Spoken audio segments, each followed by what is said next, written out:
Assalamualaikum warahmatullahi wabarakatuh. Baiklah, saya akan membacakan tugas ruang kolaborasi modul 1.4 tentang budaya positif dari kelompok 1.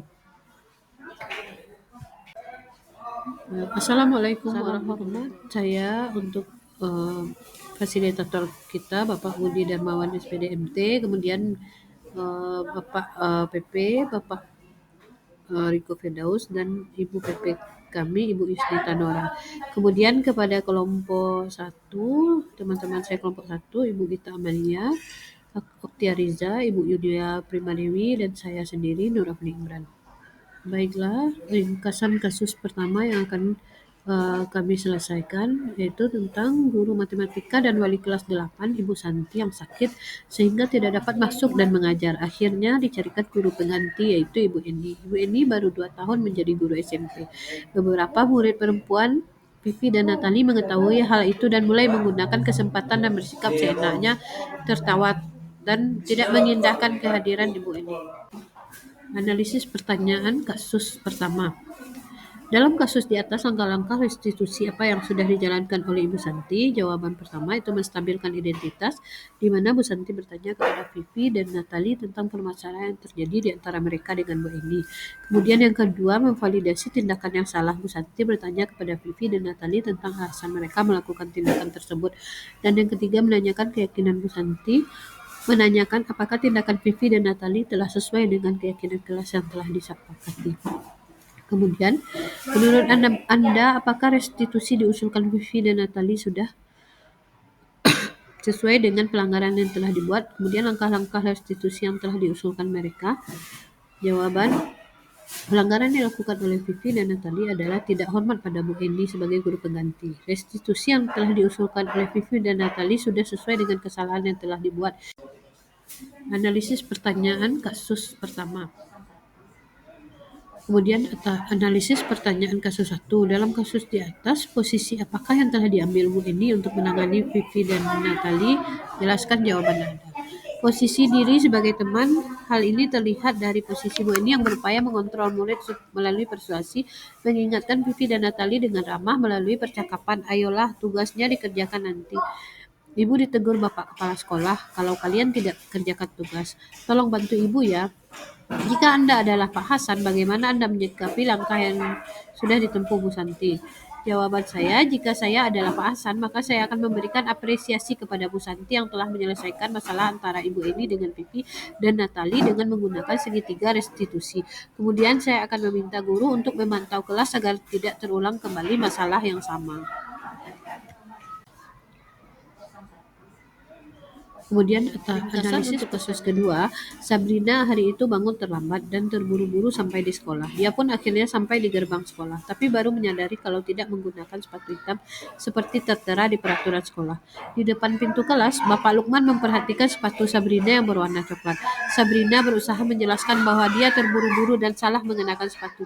Sabrina mendapat hukuman dari Pak Lukman. Ringkasan untuk kasus kedua, Sabrina hari itu bangun terlambat. Analisis pertanyaan kasus 2. Dalam kasus di atas, sikap posisi apakah yang diambil oleh Bapak Lukman? Jelaskan apakah indikatornya. Jawaban, posisi yang diambil oleh Pak Lukman adalah sebagai penghukum. Indikatornya adalah Pak Lukman memberikan hukuman pada Sabrina berupa fisik dan verbal.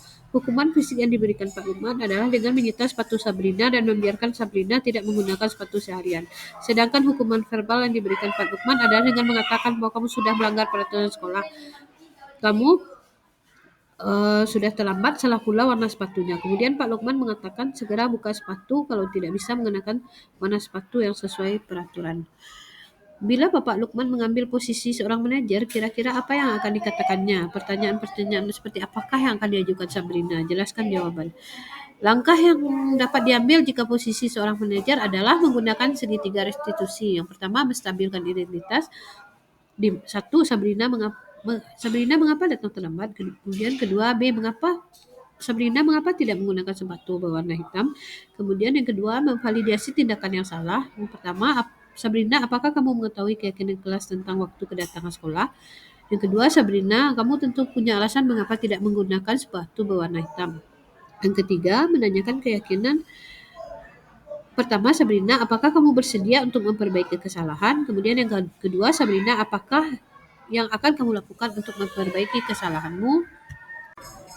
Analisis pertanyaan kasus 2. Dalam kasus di atas, sikap posisi apakah yang diambil oleh Bapak Lukman? Kemudian analisis untuk pertanyaan kasus 2. Kira-kira bila Anda adalah seorang kepala sekolah di sekolah tersebut, nilai kebajikan apa yang ingin dituju oleh peraturan harus berwarna hitam? Bagaimana Anda menyikapi langkah yang diambil Pak Lukman mengenai kasus tersebut?